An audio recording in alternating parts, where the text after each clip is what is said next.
Hello and welcome back everyone. आज बात की जाएगी नैनो कोटिंग्स के बारे में। नैनो कोटिंग्स जिन्हें की वेजिटेबल्स की पोस्ट हार्वेस्ट लाइफ को इम्प्रूव करने के लिए यूज़ किया जाता है। नैनो कोटिंग्स इस प्रकार का कोटिंग मटेरियल रहता है जो कि लगभग 1 से लेके 100 नैनोमीटर्स तक रहता है और ये जनरली जितना भी कमोडिटी रहती है उसके सरफेस पे अप्लाई किए जाते हैं, क्योंकि इससे किसी भी कमोडिटी की स्पेसिफिक प्रॉपर्टीज और फंक्शंस को चेंज किया जा सकता है। नैनो कोटिंग्स जो है किसी भी प्रकार का मटेरियल हो सकता है, जैसे कि कोई मेटल, सिरामिक्स, पॉलीमर्स या फिर कंपोजिट्स। अब बात करते हैं नैनो टेक्नोलॉजी से एडिबल कोटिंग के बारे में, यानी कि नैनो कोटिंग्स कैसे बनी है। नैनो कोटिंग्स एडिबल कोटिंग्स को जब हम नैनो टेक्नोलॉजी में यूज़ कर रहे हैं तो नैनो कोटिंग्स का इस्तेमाल किया जा रहा है। एडिबल कोटिंग इस प्रकार का मटेरियल रहता है जो कि नेचुरल सब्सटेंसेस से बना होता है, जैसे कि पॉलीसेकेराइड्स, प्रोटीन्स, लिपिड्स या अन्य किसी प्रकार का एक ऐसा सर्फेक्टेंट्स और प्लास्टिसाइजर्स जो इनके साथ ऐड किए जाते हैं ताकि इन्हें एडिबल यूज़ में लिया जा सके, तो इन्हें हम एडिबल कोटिंग कहते हैं। बात करते हैं कि क्यों नैनो कोटिंग्स की ज़रूरत इंडिया में पड़ रही है। नैनो कोटिंग्स का मेन कारण है पोस्ट हार्वेस्ट लॉसेस को कम करना, क्योंकि वेजिटेबल्स में जो पोस्ट हार्वेस्ट लॉसेस हैं वो डे बाय डे ज़्यादा हो रहे हैं। इट इज़ एस्टिमेटेड दैट कि अबाउट 30% पोस्ट हार्वेस्ट लॉसेस में वेजिटेबल कमोडिटीज़ में देखने को मिलते हैं। तो पोस्ट हार्वेस्ट लॉसेस से वेजिटेबल्स की क्वांटिटी में जो डिग्रेडेशन हो रही है वो बहुत ही फास्ट है after the harvesting. So food loss को फूड चेन से कम करने के लिए स्टार्टिंग से ही नैनो कोटिंग्स का यूज़ अगर किया जाता है तो पोस्ट हार्वेस्ट लॉसेस को कम किया जा सकता है। जैसे कि आप यहाँ देख सकते हैं कि बहुत सारा पोस्ट हार्वेस्ट लॉसेस वेजिटेबल्स में और फ्रूट्स में पाया जाता है, जिसकी वजह से फिजिकल डैमेज हो सकता है किसी भी कमोडिटी का, या फिर मॉइस्चर का लॉस हो सकता है, माइक्रोबियल ग्रोथ यानी कि किसी भी प्रकार के माइक्रो ऑर्गेनिज्म की जो ग्रोथ है वो कमोडिटी के ऊपर देखने को पाई जाती है। मेन कारण जो है इथाइलिन प्रोडक्शन रहता है पोस्ट हार्वेस्ट लॉसेस का, क्योंकि इसमें नेचुरल गैस जिसे कि इथिलीन गैस कहा जाता है जो कि राइपनिंग और सिनेसिस को प्रमोट करती है। तो इस प्रकार से पोस्ट हार्वेस्ट लॉसेस जो है पेस्ट और डिजीजेस को प्रोलिफरेट करते हैं स्टोरेज के टाइम या फिर ट्रांसपोर्टेशन के टाइम, जिसकी वजह से बहुत सारे पोस्ट हार्वेस्ट लॉसेस जो है वेजिटेबल्स में देखने को पाए जाते हैं। अब बात करते हैं इंडिया का क्या स्टेटस है with respect to vegetables. India जो है सेकेंड लार्जेस्ट प्रोड्यूसर है वेजिटेबल्स का वर्ल्ड में after China, but after the harvest of the commodity 30% vegetables में लॉसेस देखने को पाए जाते हैं। जितने भी फार्मर्स हैं वो कम से कम प्रोडक्ट में जो एक दाम ले रहे हैं, क्योंकि उनके जो हार्वेस्टिंग के बाद पोस्ट हार्वेस्ट लॉसेस हैं वेजिटेबल्स में या किसी भी अदर फ्रूट कमोडिटी में वो ज़्यादा रहते हैं।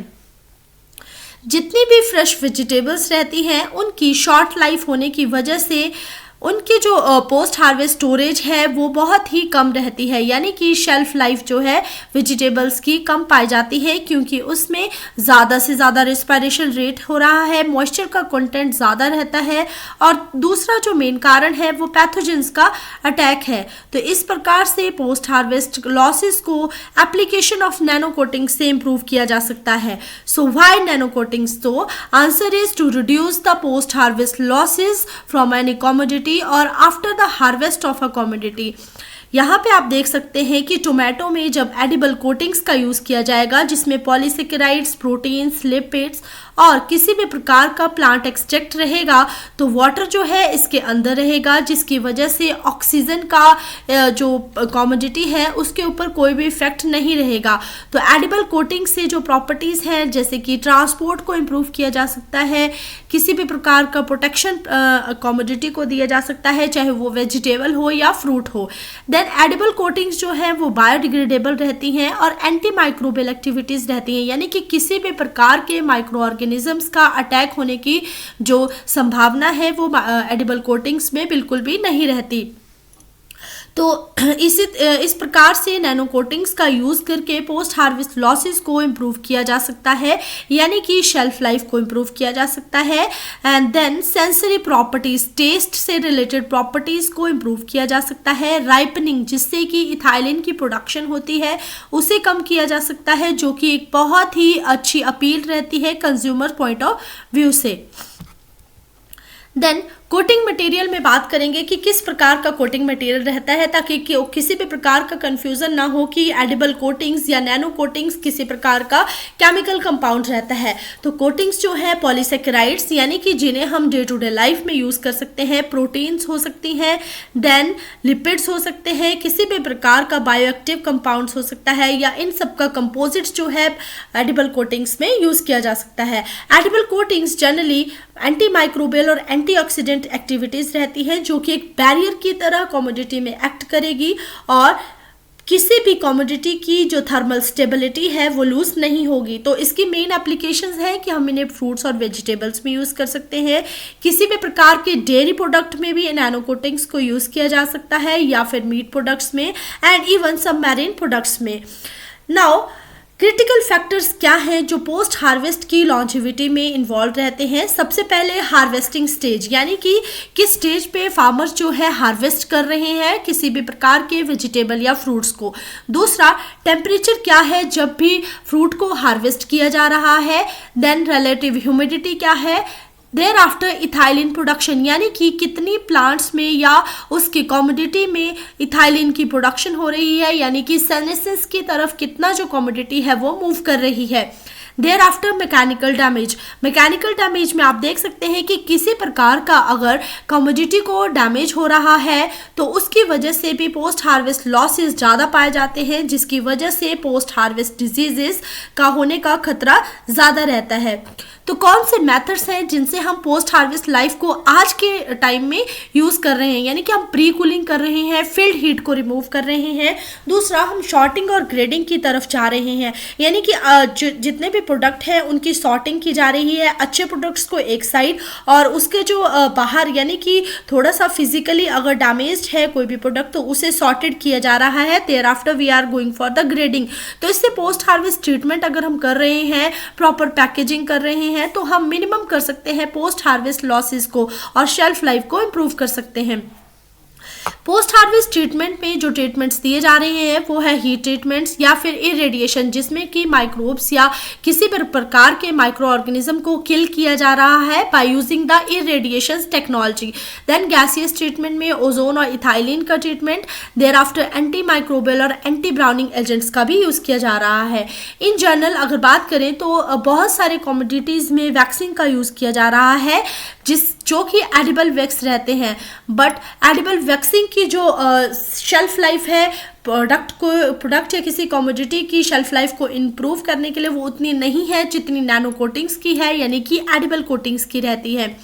आप यहाँ देख सकते हैं जब किसी फ्रेश फ्रूट और वेजिटेबल्स में पॉलीसेकेराइड्स या किसी प्रकार के बायोएक्टिव कंपाउंड का यूज़ किया गया, जिसका कंपोजिट सॉल्यूशन अगर हम बना रहे हैं और हम इस प्रोडक्ट को कोटेड कर रहे हैं किसी एक बायो कोटिंग से, जिसे कि हम पॉलीसेकेराइड और बायोएक्टिव कंपाउंड कह रहे हैं, तो जब इनसे कोटिंग की जाएगी तो जो बेनिफिट रहेंगे किसी भी कमोडिटी में वो होगा, एक तो उस कमोडिटी का शेल्फ लाइफ इंक्रीज होगा, कमोडिटी में किसी भी प्रकार के वेजिटेबल और फ्रूट्स को कह रही हूँ।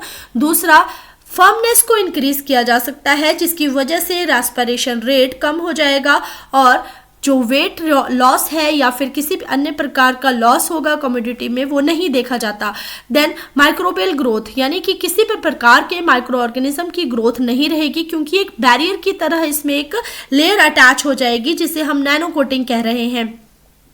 सो इसकी वजह से एंजाइम्स की एक्टिविटी जो है वो ज़्यादा रहेगी और कोई भी ब्राउनिंग या फिर पॉलीफिनोल ऑक्सीडेजेस की जो एक्टिविटी है, जो केमिकल कंपाउंड्स हैं जिसकी वजह से जो कमोडिटीज़ है वो ख़राब हो सकती हैं, उसका खतरा भी नहीं रहेगा। तो इस प्रकार से हम किसी भी कमोडिटी के या फ्रूट या वेजिटेबल की सॉल्युबल सॉलिड्स, वाइटामिन और बायोएक्टिव कंपाउंड्स को प्रिजर्व करके रख सकते हैं। दूसरा, यहाँ पर कुछ नॉन ट्रीटमेंट की गई है प्लांट प्रोडक्ट्स प्रोडक्ट्स की, जैसे कि स्ट्रॉबेरी और टोमेटो की, तो इनमें देखा गया कि जब इनको किसी भी प्रकार के बायोएक्टिव कंपाउंड्स के साथ या पॉलीसेकेराइड्स के साथ ट्रीटमेंट नहीं की गई तो इनकी जो शेल्फ लाइफ थी वो रिड्यूस हो गई। ब्राउनिंग देखी जाती है इस प्रकार की कमोडिटी में, और इरायो बैक्टीरिया का जो एक डैमेज है वो स्ट्रॉबेरी में देखने को पाया जाता है। यानी कि शेल्फ लाइफ को इम्प्रूव नहीं किया जा सकता अगर हम नैनो कोटिंग्स का यूज़ नहीं कर रहे हैं।